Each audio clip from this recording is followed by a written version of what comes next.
Listening test.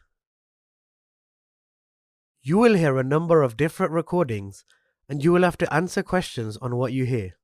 You will have time to read the instructions and questions and you will be given time to check your work. All the recordings will be played once only.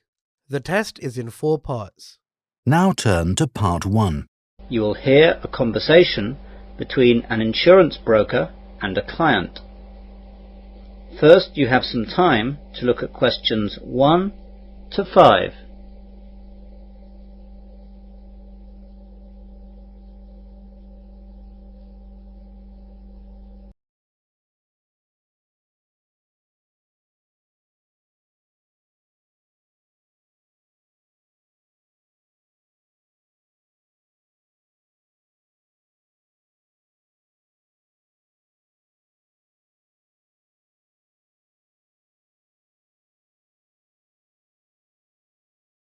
You will see that there is an example.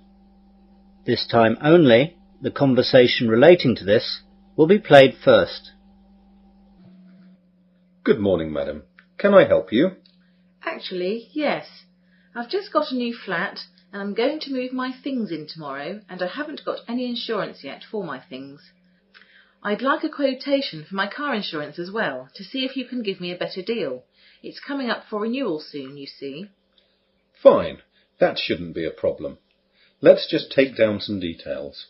First of all, can I have your name, please? Of course. It's Mrs. Norma Willis. Good. That's Norman without an N, isn't it? Yes, that's right. So, Norma is the correct answer. Now we begin. You should answer the questions as you listen, as the recording is not played twice. Listen carefully to the conversation and answer questions 1 to 5. Good morning, madam. Can I help you? Actually, yes. I've just got a new flat and I'm going to move my things in tomorrow and I haven't got any insurance yet for my things. I'd like a quotation for my car insurance as well to see if you can give me a better deal. It's coming up for renewal soon, you see. Fine. That shouldn't be a problem. Let's just take down some details. First of all, can I have your name, please? Of course. It's Mrs. Norma Willis. Good. That's Norman without an N, isn't it? Yes, that's right. And can I have the address that you're moving to, please? It's Flat 8, Chepping Dean, 23 Dean Road, Westley. Can you spell Chepping Dean, please? Of course. Chepping is spelt Chepping and Dean is spelt Dene. The name of the road, Dean, is spelt the same way too. And what's the postcode there? It's WE3 9HT. Can I take a telephone number? It will have to be only my mobile, I'm afraid, as I haven't installed a landline yet.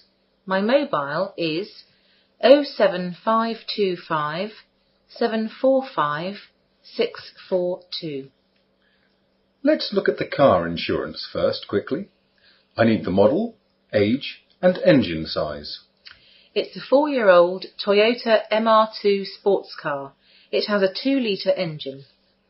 Will it be parked in a garage, in a drive, or in the road? At my present address, it's in the drive, but the flat that I'm moving into tomorrow has a garage provided, and tenants are not allowed to leave their cars in the visitor spaces, so it'll be garaged all the time. 2 more questions. The first is, do you have any no claims bonus? And the second is, do you have any driving convictions? I have 3 years no claims, but I had a claim for a new windscreen this year, and I don't know if that will affect it. No, that won't count. The no claims will stand. Good. As for convictions, I have 3 points for being caught speeding 2 years ago.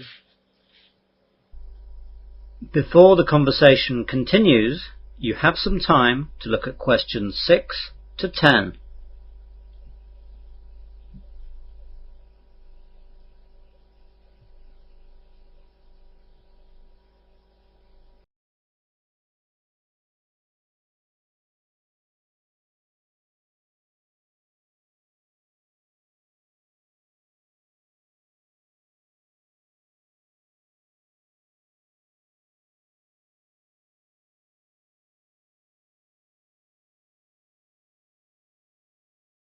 Now listen carefully and answer questions 6 to 10.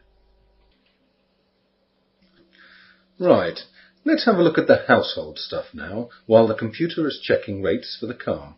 So, what kind of flat is it? It's a 2-bedroom flat. Have you bought the flat, or are you renting? I'm just renting it. So, you just need some household insurance for your possessions. That's right. First of all, can you give me a list of all the things that you want covered by the insurance? Yes. First of all, there's my electrical goods, like my hi-fi, TV, DVD player, video player, a couple of radios, a hairdryer, my laptop and printer. I've estimated all the values of the electrical goods. There are various DVDs and CDs too. It should come to about £2,500. Anything else? Yes, there's my jewellery. I've some necklaces, bracelets, rings and brooches that I inherited. They're all in different metals and with different jewels. I've got a list itemising them all here. I've also got a small strongbox which screws into the cupboard, so they're reasonably safe. Anything else? Well, just the usual kitchen stuff and clothes that I'd like to be included. OK, that's not a problem. Now I need to ask some things about the flat. What floor is it on? Well, I wanted a first floor flat, but this is a ground floor one. I can use the garden with it though. Yes, but the premium will be a little higher because of course a burglar finds it more difficult to enter a flat on the first floor. Oh, I never thought about that. What about safety measures in the flat? Well, there are 2 different keys for the front door, and one of them is a deadbolt, so that's quite good. I've been to the local shop and ordered a burglar alarm too, which has a motion sensor and everything. It's not in yet, but it will be soon. That's good. The windows are quite new and all double glazed, so like all new windows nowadays, they have extra locks on them, so that makes it quite secure. That's good too. So really, it's reasonably safe. That will make a difference on the premium. Do you know if there's a smoke alarm fitted in that flat? I never thought of that. I think it's the law now if you're renting, so there must be. Well, that's about it. Let's look now. I've got 2 quotes for you. First the car, and then the household. £750 fully comp for the car, or £500 third party fire and theft. The contents is £100. Does the contents cover me if I lose something or I'm robbed outside the home? As long as it's in this country and on the list of items covered, yes. Well, I'll keep the old car insurance as my present deal is better, and I'll take the contents. Can I pay by cheque? Cash, cheque, credit card, anything you want. That is the end of section 1. You will now have half a minute to check your answers.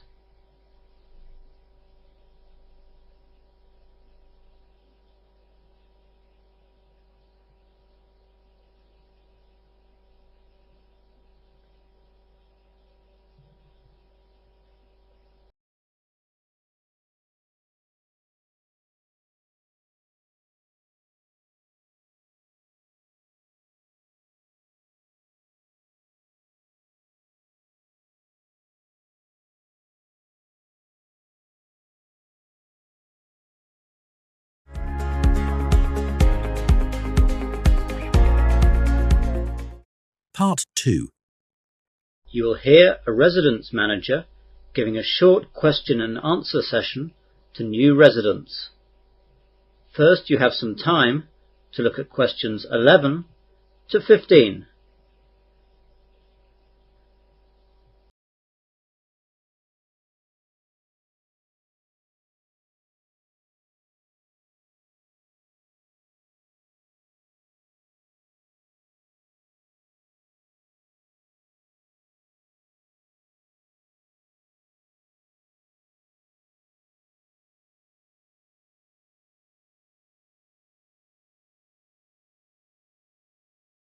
Now listen carefully to the question and answer session and answer questions 11 to 15. Good evening, everyone. My name is Simon, and I am the manager of this residence. Most of you here today are new in the town of Westley. Some of you are students at the uni, some have new jobs, and some have other reasons to be with us. When we have lots of new people staying with us, I do one of these little question and answer sessions so that I can help you settle in. So, let's get started straight away. Yes, over there. Hi, I'm Margaret. I'm a student here. I was wondering where I can do my laundry. It won't be long before this is an urgent thing for me. Here in the residence we are planning a little laundrette beside reception, but this might take a little time to organise. In the meantime, there's a little laundrette down the road. It's in Queen's Avenue, the same street that the residence is in. You go about 500 metres up the road in the opposite direction to the town centre, and it's on the right. They have plenty of machines and dryers, and there's a lady there called Betty who does service washes. You just need to drop it off and it will be laundered, dried and ironed the next day. It's a bit more expensive, of course, but good if you're lazy. Another question? Hi, my name's Jo. I've got a new job at the other end of the high street. I was wondering which the best bus was to go there. The best bus for the centre of town is the 38. That takes you straight to the square. If you work at the end of the high street, though, that still leaves you with about a 10-minute walk. The 39 goes to the train station, which is very near the end of the high street. So that's your best bet, probably. The 39 is good for coming home late at night as well, because the station buses go on later than the other buses. There's the 35 bus too, for getting to the high street, but it goes to the near end of the high street, and it's a good 20-minute walk after getting off. Anyone else? You there? I'm a student too. I'm new in the area and I have to register for my council tax. Do you know where I have to go to register? Yes, we get lots of people in your situation. You other students need to do this too. First of all, get the information sheet from the Students' Union, which has lots of guidelines on registering and the discounts you should get. The Students' Union is in Newbolt Street. I'm sure you know that. The actual putting your name on a list, though, should be done at the town hall, which is right next to the square. Some people are told that you can do it at the police station, but that's just the registration for non-UK nationals, not the council tax. You now have some time to look at questions 16 to 20.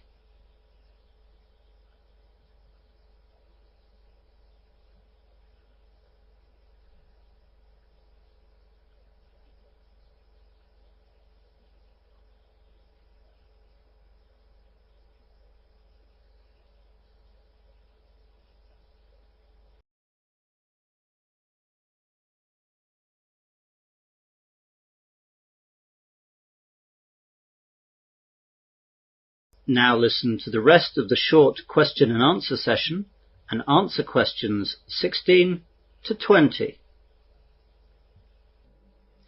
Any more questions? Come on, I'm sure you must have some more. Yes, I was wondering what we do in the case of a fire here at the residence. Well, the first thing to do is to raise the alarm by setting off the electric alarm system. Then, if the fire is not big, try and use the fire extinguishers that you'll find round the residence. If the fire is in any way large, just get out and go to the assembly point on the front lawn. Try not to go in the front or back car parks, as that's where the fire brigade will set up their stuff. You don't need to call the fire brigade, as our residents' alarm is linked up to their system. Make sure you read the fire notices around so you know where the nearest fire escape is to your room. Don't panic and rush around. That gets people hurt. Just go briskly to the assembly point. Once every 6 months we have a fire drill, which is attended by someone from the fire service to make sure we're up to scratch. One of these might be at night, so be ready. Hi everyone, I just wanted to ask what time the TV room closed for the night. It's just that my room is just across from it and I don't want to be kept awake all night. The usual cut-off time for the TV room is 11 p.m, though this is extended by 1 hour on Fridays and Saturdays. I know that some people want to watch late-night films, but then you'll just have to buy your own TVs for your rooms. If you do have a TV in your room, then please think of others and keep the volume down. We take a very dim view of people disturbing others in the residence. The same goes for the TV room itself. Just keep the volume levels down. Anything else from anybody? I've got a question too, actually. I've got a job that will get me back late in the evening, and I won't always be able to eat. Are there any good places nearby that deliver food? The quick answer is yes, there are lots of places. There is an Indian nearby. Fish and chips is sold in a shop that is, funnily enough, run by a Chinese family. There is a good Thai restaurant, a Mexican and an Italian pizzeria. They all deliver apart from the Mexican, but that's only 5 minutes walk away. All the telephone numbers are up on the residence notice board. The first time you order from each of them, just ask them to stick a menu into the bag and you'll build up a library in no time. Now, let me tell you about... That is the end of section 2. You will now have half a minute to check your answers.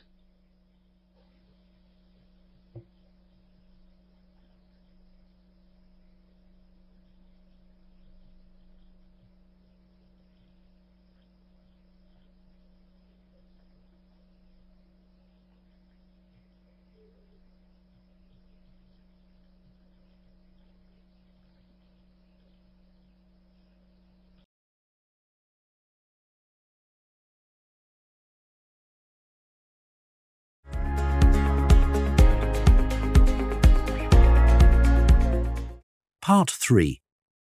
You will hear 2 students discussing a seminar report. First, you have some time to look at questions 21 to 25.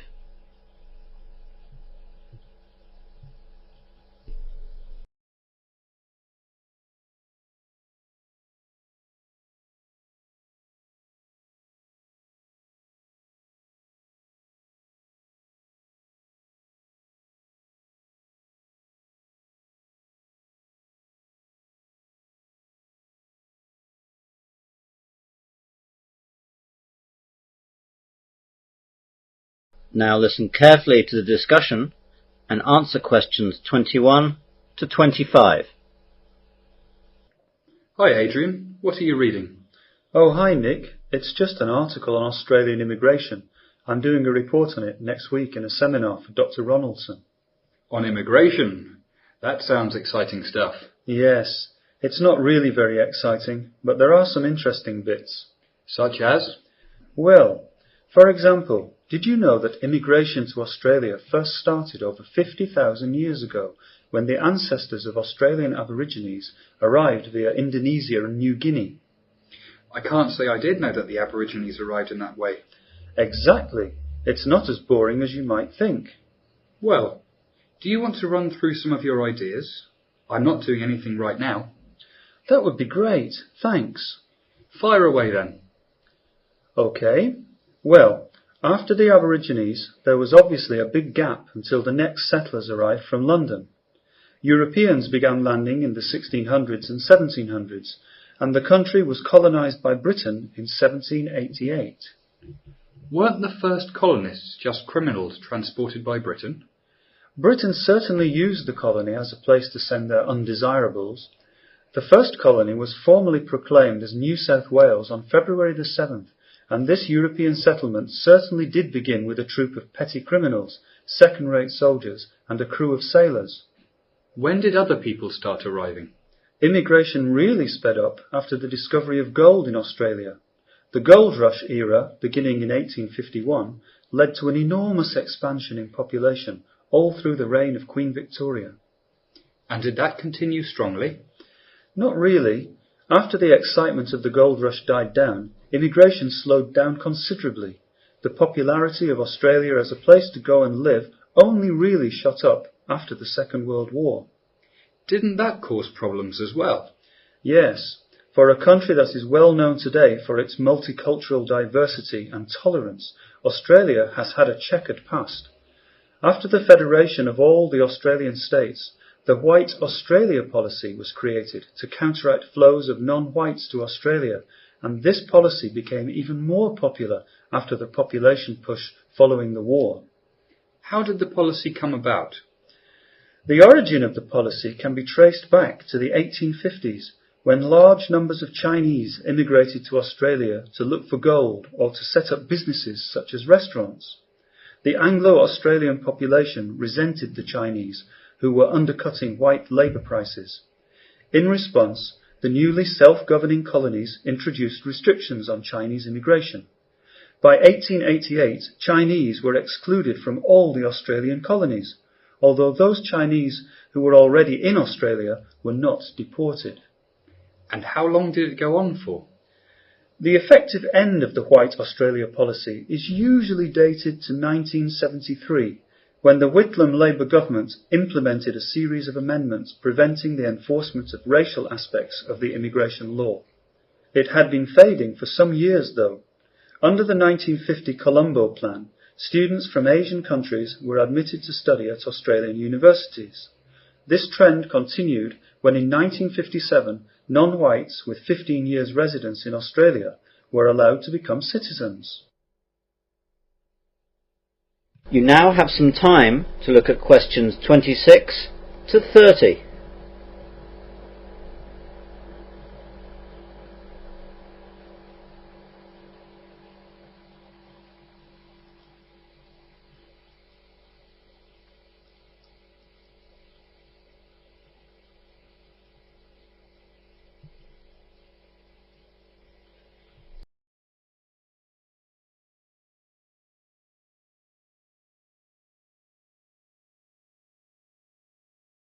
Now listen to the rest of the discussion and answer questions 26 to 30. What's immigration like today? I hear a lot about it in the news. Yes, it's become a very important issue in politics. There are currently 2 immigration programs that allow permanent migration to Australia. They are the Migration Program and the Humanitarian Program. What's the difference? To be accepted into Australia under the Migration Program, a person must be a skilled migrant or sponsored by a family member that already lives in Australia. The Department of Immigration says that the Migration Program for 2004-2005 has 120,000 places available for migrants, with a strong focus on attracting skilled people and people who agree to live in regional areas of Australia. What about the other program? What's it called again? The Humanitarian Program. It's designed for refugees and others in special humanitarian need. One component of the Humanitarian Program is the Offshore Resettlement Program, which assists people in humanitarian need overseas, for whom resettlement in another country is the only option. The other component is for those people already in Australia who arrived on temporary visas or in an unauthorised manner, and who claim Australia's protection. The Department of Immigration says that the size of the 2004 and 2005 humanitarian program is 13,000 places. What about illegal immigration? Do you know anything about that too? Just a bit. That's what I'm working on now. Illegal migrants under Australia's immigration laws are those who enter Australia without authority, overstay visas, work without appropriate approval, or have their visas cancelled. Australia's Migration Act in 1958 requires that all non-Australian citizens who are unlawfully in Australia be detained, and that unless they are given permission to remain in Australia, they must be deported as soon as is practical. Well, that sounds pretty good. I'm sure your presentation will be excellent. Thanks, I hope so. That is the end of section 3. You will now have half a minute to check your answers.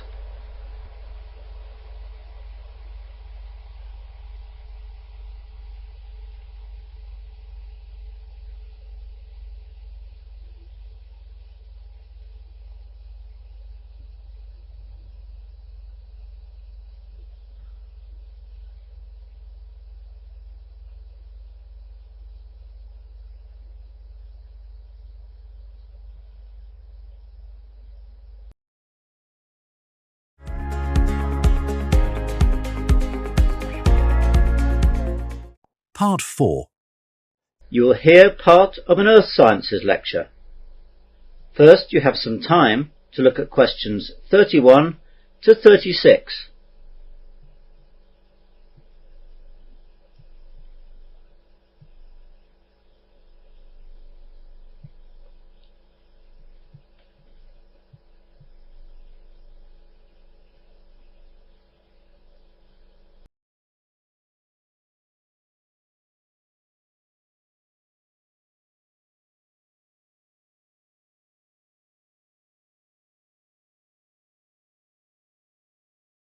Now listen carefully and answer questions 31 to 36. Good morning and welcome to this Earth Sciences lecture. We've been looking recently at such phenomena as earthquakes, tsunami, volcanic eruptions and other natural occurrences. Today we're going to look at a lesser known feature of the Earth, which is known as the supervolcano. As the name implies, this is a volcano of a much larger size than what we normally imagine a volcano to be. The term supervolcano has no specifically defined scientific meaning. It is used to refer to volcanoes that have generated Earth's largest volcanic eruptions. As such, a supervolcano would be one that has produced an exceedingly large, catastrophic, explosive eruption and a giant caldera. A caldera being the gigantic crater that the eruption creates. Whereas normal volcano craters are measured in the hundreds of meters, a caldera can easily be as large as 40 or 50 miles wide. Around the world there are several volcanic areas that can be considered supervolcanoes, such as Long Valley in eastern California, Toba in Indonesia, and Lake Taupo in New Zealand. There are also other large calderas in Japan, Indonesia, Scotland and Alaska. Not all the calderas are active though. Normal volcanoes are formed by a column of magma rising from deep within the Earth, erupting on the surface and hardening in layers down the sides.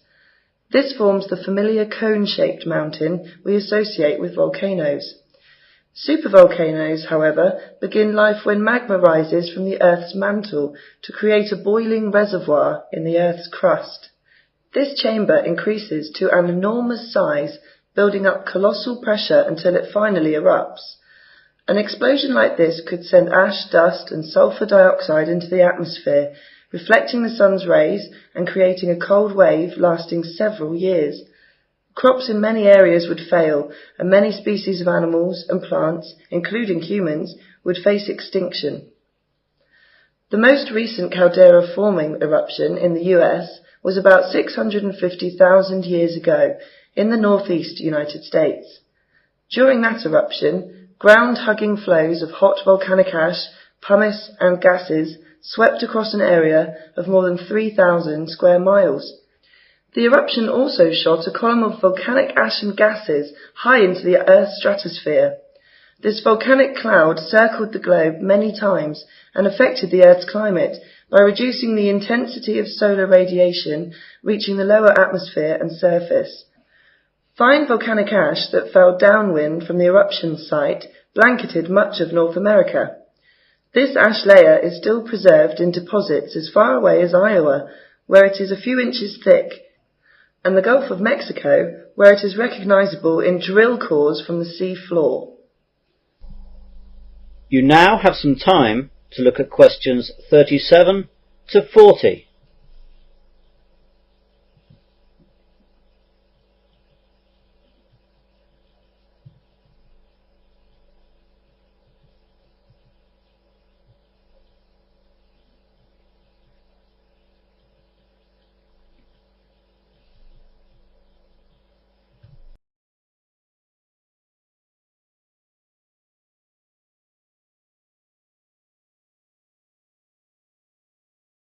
Now listen to the rest of the lecture and answer questions 37 to 40. It is little known that lying underneath one of the United States' largest and most picturesque national parks, Yellowstone Park, is one of the largest supervolcanoes in the world. Volcanic activity began in the Yellowstone National Park region about 2 million years ago. Magma rising from deep within the Earth has produced 3 cataclysmic eruptions, more powerful than any in the world's recorded history. The first caldera-forming eruption occurred about 2.1 million years ago. The eruptive blast removed so much magma from its subsurface storage reservoir that the ground above it collapsed into the magma chamber and left a caldera larger than the state of Rhode Island. The huge caldera measured as much as 50 miles long, 40 miles wide, and hundreds of meters deep, extending from outside Yellowstone National Park into the central area of the park. Scientists have revealed that Yellowstone Park has been on a regular eruption cycle of 600,000 years. The last eruption was 640,000 years ago, so the next is overdue. The next eruption could be 2,500 times the size of the 1980 Mount St. Helens eruption. Volcanologists have been tracking the movement of magma under the park and have calculated that in parts of Yellowstone the ground has risen over 0.7 of a metre this century. This means the magma is rising. Geologists have called for a task force to be set up to consider emergency management in the event of a massive volcanic eruption or super-eruption. Experts say such an event would have a colossal impact on a global scale. The fallout from a super-eruption could cause a volcanic winter, devastating global agriculture and causing mass starvation. One past super-eruption struck at Toba in Sumatra 74,000 years ago and is thought by some to have driven the human race to the edge of extinction. Signs from DNA suggest human numbers could have dropped to about 10,000, probably as a result of the effects of climate change. The volcanic winter resulting from a super-eruption could last several years or decades, depending on the scale of an eruption, and according to recent computer models, could cause cooling on a global scale by 5 to 10 degrees Celsius. That is the end of section 4. You will now have half a minute to check your answers.